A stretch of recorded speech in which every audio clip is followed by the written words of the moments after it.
চিন্তা করবেন না, এই সময়গুলো কেটে যাবে। যখন এই জুলুম চূড়ান্ত মাত্রায় উঠবে, তখন আল্লাহ রাব্বুল আলামিন মুসলিমদের মধ্যে একজন ইমামকে পাঠাবেন, তার নাম মুহাম্মদ। কি নাম? মুহাম্মদ। তাকে মানুষ বলবে আল মাহদি, এটা তার টাইটেল। মাহদি তার নাম নয়, তার নাম হচ্ছে মুহাম্মদ। তার বাবার নাম হবে আব্দুল্লাহ, তার মায়ের নাম হবে আমিনা, ঠিক নবী সাল্লাল্লাহু আলাইহি ওয়াসাল্লামের মতোই। এবং তিনি মুহাম্মদ সাল্লাল্লাহু আলাইহি ওয়াসাল্লামের বংশধরদের মধ্যেই হবেন। মাহদি চট্টগ্রাম থেকে বের হবে না, মাহদি বুয়েট থেকে বের হবে না। বাংলাদেশ থেকেও তো দু চারটা মাহদি অলরেডি বের হয়ে গেছে, বের হয় নাই? আর মাহদি আরবি ভাষায় কথা বলবে। কি ভাষায় কথা বলবে? পাঞ্জাবি ভাষায় কথা বলবে না। আমাদের পাঞ্জাব থেকে একটা মাহদি বের হয়েছিল ইংরেজদের সময়, ব্রিটিশ আমলে। সে বলেছে আমি মাহদি, আমি ঈসা।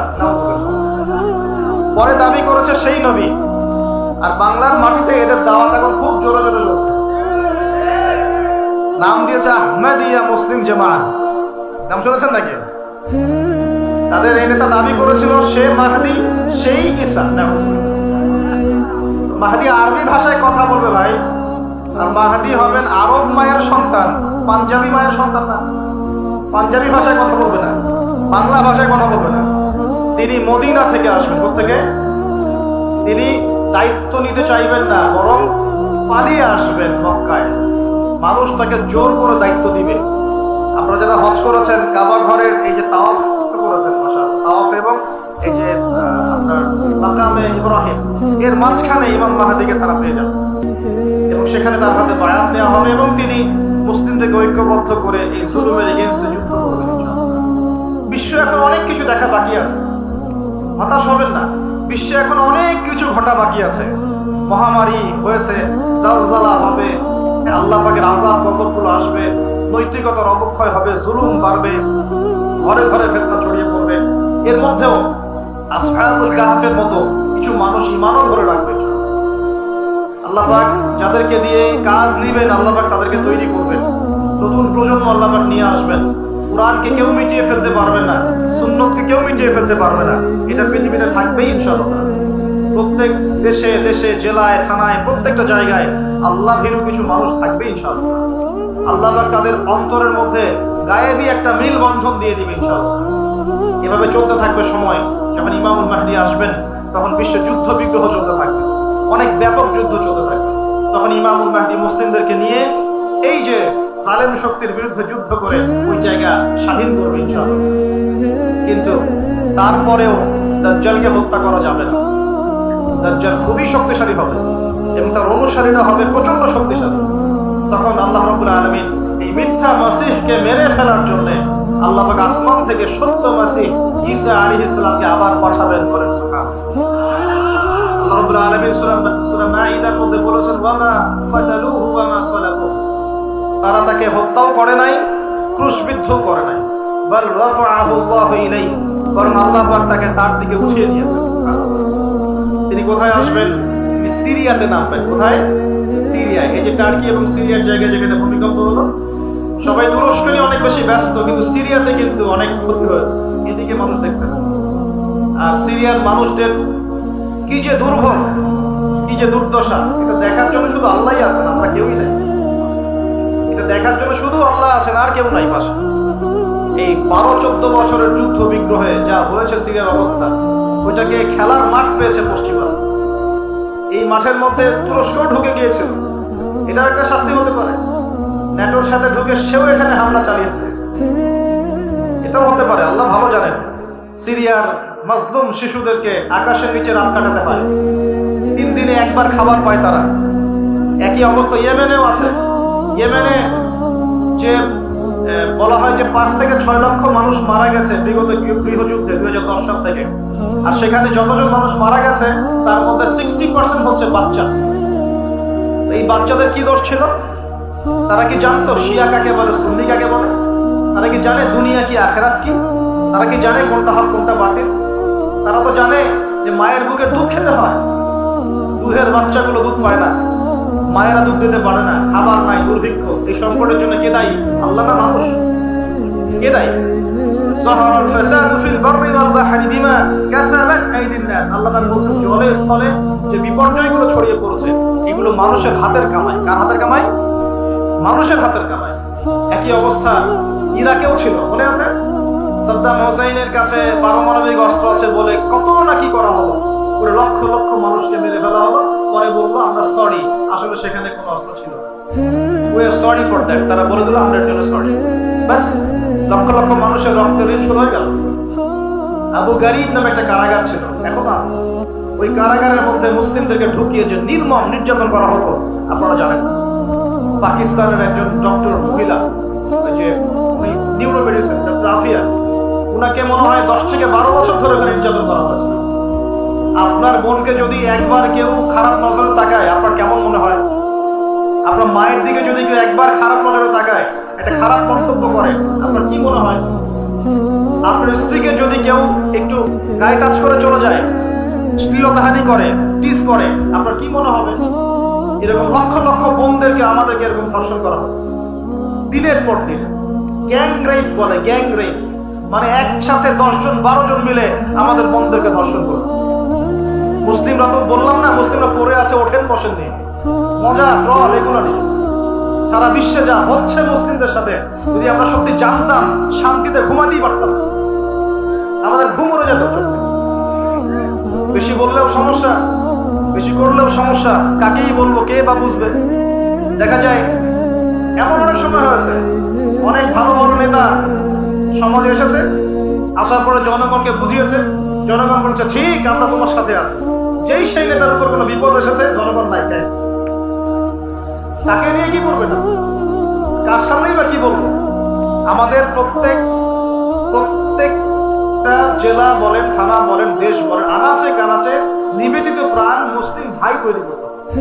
কাজের মানুষ, ঝোঁকে চলে না, আবেগে চলে না, ইস্যু পাগল না, আবেগে চলে না, কাজের অ্যাক্টিভ কিছু মানুষ দরকার, যারা শিক্ষিত, এডুকেটেড, যারা পরিস্থিতি বোঝে, যারা হিকমা বোঝে, যারা নিবেদিত প্রাণ, যারা অর্থ কোরবানি করার মানসিকতা রাখে, শিক্ষা প্রতিষ্ঠান গড়ে তোলে, সোশ্যাল ওয়ার্ক করে, একটা জনসংযোগ যারা গঠন করতে পারে, এমন কিছু মানুষের নেতা আল্লাহ আমাদেরকে দান করুন বলে আমি। এভাবে একদিনের মাহফিল বলেন আর ওই ইস্যু পাগল কোন ইস্যু নিয়ে লাফালাফি করে উম্মার বিজয় হবে না। আমাদের সবাইকে যার যার জায়গা থেকে কনস্ট্রাকটিভ কাজ করতে হবে, সবাইকে এফোর্ট দিতে হবে। শুধু একজন দায়ীর দায়িত্ব না, একজন আলেমের দায়িত্ব না, আপনার দায়িত্ব আছে তো। আপনার দায়িত্বটা আপনি ঠিক মতো পালন করেন না কেন? নামাজ আপনার দায়িত্ব, কোরআন তেলাওয়াত করা শেখা আপনার দায়িত্ব, দিনের জ্ঞান শেখা আপনার দায়িত্ব, জ্ঞান প্রচার করা আপনার দায়িত্ব, আদর্শ পরিবারটা গড়া আপনার দায়িত্ব, হালাল খাওয়া আপনার দায়িত্ব, উম্মাকে নিয়ে ফিকির করা তো আপনার দায়িত্ব। উম্মা কি শুধু আমার, আপনার নয়? উম্মা কি শুধু আলেমদের, আপনাদের নয়? তাহলে আমরা কি সবাই শুধু কয়েকজন মানুষের ঘাড়ে দায়িত্ব চাপিয়ে দিয়ে চলে যাব? এই সমস্যা হচ্ছে আমাদের সমাজে। বিশ্বাস করেন, যদি সবাই একসাথে ঐক্যবদ্ধভাবে ঈমান ধরে রাখতে পারতাম, কোনোদিনও কোনো জালেমের সামনে আমাদেরকে মাথা নত করতে হতো। আমাদের মধ্যে ঐক্য নাই, বাস্তবতা হচ্ছে না, আমাদের মধ্যে কোনো ঐক্য নাই। যেটা আছে সেটা প্রয়োজনের তুলনায় নিতান্তই অল্প। এক ভাইকে মারলে আরেক ভাই মিষ্টি বিতরণ করে, একজনের উপর জুলুম আসলে আরেকজন খুশি হয়, মিলাদ দেয়। একজনকে সামান্য একটা ইস্যু থাকার না থাক, ইস্যু থাকলে তো কথাই নাই, না থাকলেও জোর করে টেনে বের করবে, করার পরে সারা দেশে একটা মান সম্মান হানি না করলে ঘুম হয় না। এই হলো অবস্থা আমাদের। তো এরা কি মনে করছে যে বিপদ আপদ শুধু এক শ্রেণীর মানুষের উপরেই আসবে? জি না। যখন আল্লাহ পাকের আযাব আসে, দেখলেন না, আল্লাহর যখন আযাব আসে তখন ভালো খারাপ কারো উপর কাউকে আল্লাহ পাক ছাড়েন না, সবগুলোকে ধ্বংস করে। আল্লাহ পাক সূরা কোরআনেও বলেছেন, ওয়াত্তাকু ফিতনাতান লা তুসিবান্নাল্লাযীনা যালামু মিনকুম খাসসা। তোমরা সেই ফিতনাকে ভয় করো, আল্লাহর সেই পরীক্ষাকে ভয় করো, যা শুধু জালেমদের উপর খাস করে আসবে না, সবার উপরে। যদি আসমানি গজব, জমিনের বালা আসে, শুধুমাত্র খারাপ ব্যক্তিদেরকে দেখে আসবে না, বরং সবার উপরেই চলে আসবে। আল্লাহ পাক আমাদেরকে বোঝান করবেন। তার নবী সাল্লাল্লাহু আলাইহি ওয়াসাল্লাম একদিন ঘুম থেকে উঠে বলছেন, লা ইলাহা ইল্লাল্লাহ, লা ইলাহা ইল্লাল্লাহ, ওয়াইলুল লিল আরাব মিন শাররি ক্বাদ ইখতারাব। তখন যায়েনাব বিনতে জাহাশ রাদিয়াল্লাহু আনহা বলছেন, ইয়া রাসূলুল্লাহ, আনুহলিকু ওয়া ফিনা সালিহুন। আমাদের মধ্যে সৎ মানুষ থাকা সত্ত্বেও কি আমরা ধ্বংস হয়ে যাব? তখন নবীজি বলছেন, নাম অবশ্যই ধ্বংস হবে। ইযা কাসরাতুল খাবাস, যখন অশ্লীলতা ছড়িয়ে পড়বে তখন আলেম জালেম সব ধ্বংস হবে। আল্লাহ পাক আমাদের সবাইকে হেফাজত করুন বলি আমিন। সামাজিক প্রতিরোধ করে তোলেন, অন্যায়ের বিরুদ্ধে প্রতিবাদ করা শিখেন, সৎ কাজে আদেশ করেন, অন্যায় কাজে নিষেধ করেন, নিজের ব্যক্তিত্ব বজায় রাখেন, ইসলামকে হাসি ঠাট্টার পাত্র বানাবেন না, যার যার দায়িত্ব তার তার জায়গা থেকে পালন করেন। আপোষের মধ্যে অনেক রকম মতভেদ থাকতে পারে, সমস্ত মতভেদ ভুলেও আমরা এক জাতি, সমস্ত মতভেদ ভুলে আমরা এক জাতির ছাত্র। মনে করেন আমি সঠিক বিষয়ের উপর ছিলাম, সঠিক বিষয় থাকার পরেও মানুষ আমাকে খুব গালিগালাজ করলো, তারপরেও যারা আমাকে গালিগালাজ করেছে উম্মার ঐক্যের স্বার্থে তাদের সাথে বসতেও রাজি আছে। এরকম মানসিকতা রাখতে হবে, উম্মার ঐক্যের স্বার্থে, উম্মার কল্যাণের স্বার্থে। যে আপনাকে থাপ্পড় দিয়েছে ওর সাথেও চলতে হবে, কারণ উম্মা সবচেয়ে বড় বিষয়, আমার ব্যক্তি স্বার্থ বড় বিষয় না। কখনো কখনো বৃহত্তর স্বার্থে ক্ষুদ্রতর স্বার্থ বিসর্জিত হবে। প্রিয় ভাইরা, এটা দাজ্জালীয় একটা সভ্যতার যুগ চলছে এখন। এই ফিতনাগুলো সব ঘরে ঘরে। এখন এখান থেকে যুবক ভাইদেরকে একটু বুঝাই, প্লিজ আমার দিকে দেখেন। দাজ্জাল খুব ভালো করেই জানে যে তার এই বিশ্ব শাসনের পথে বাধা হচ্ছে মুসলিমরা, কারা? আর সে খুব ভালো করেই জানে মুসলিমদের মধ্যে সবচেয়ে বেশি বাধা হচ্ছে যুব সমাজ। যদি যুব সমাজ আল্লাহর ঈমান এবং রাসূল সাল্লাল্লাহু আলাইহি ওয়াসাল্লামের আমল এই দুটোকে নিয়ে যদি তারা পথ চলতে পারে, তাহলে তাদেরকে প্রতিহত করা এত সহজ নয়। এটা কিন্তু দাজ্জাল খুব ভালো করে জানে, এবং তার অনুসারীরাও খুব ভালো করে জানে। এই কারণেই যুবকদেরকে আল্লাহর রাস্তা থেকে সরিয়ে ফেলার জন্য দাজ্জাল এবং তার অনুসারীরা কিছু ফাঁদ দিয়েছে আপনাকে, ট্র্যাপ। যুবক ভাই একটু ভালো করে শোনেন। প্রথম ট্র্যাপটা আপনাকে দিয়েছে, আপনাকে দুনিয়াতে আসার যে জীবনের লক্ষ্য উদ্দেশ্য, আল্লাহর ইবাদত করা, আল্লাহর দ্বীন প্রতিষ্ঠা করা, জান্নাতে যাওয়া, এখান থেকে সরিয়ে দিয়ে দুনিয়ার প্রতি মহব্বত দিয়ে দিয়েছে আপনাকে। দুনিয়া আসক্তি আপনার মধ্যে দিয়ে দিয়েছে। সারাদিন চিন্তা, একটা চাকরি, একটা ব্যবসা, একটা বাড়ি, একটা গাড়ি, একটা স্ট্যাটাস, অলওয়েজ এই ফিকির। এই ফিকিরটা, এটাকে আমরা ইংরেজিতে বলি ম্যাটেরিয়ালিজম বা বস্তুবাদিতা। এই বস্তুবাদিতা আপনার মধ্যে ঢুকিয়ে দেওয়া হয়েছে। খুব সতর্ক থাকবেন, এক নম্বর। দুই, আপনার সামনে নারীকে সহজলভ্য করে দেওয়া হয়েছে। মেয়ে নারী, এই নারী জাতিকে আপনার সামনে সহজলভ্য করে দেওয়া হয়েছে। অনলাইন অফলাইন যেখানেই যাবেন, লগ্ন নারীকে আপনি সামনেই পাবেন। মাত্র 1000, 1500-2000 টাকা দিয়ে মানুষ জেনা করতে পারে, এখন রাত কাটাতে পারে, কেউ বাধা দেওয়ার নাই। কিন্তু যদি হালাল ভাবে বিয়ে করতে চান, পদে পদে বাধা পাবেন না।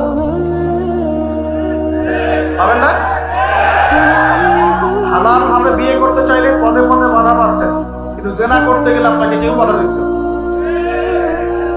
একটা ছেলে চাইলেই হোটেলে রাত কাটাতে পারে এখন, আর এখন ফ্রি মিক্সিং এর যুগ। ছেলে মেয়ের অবাধ মেলামেশা।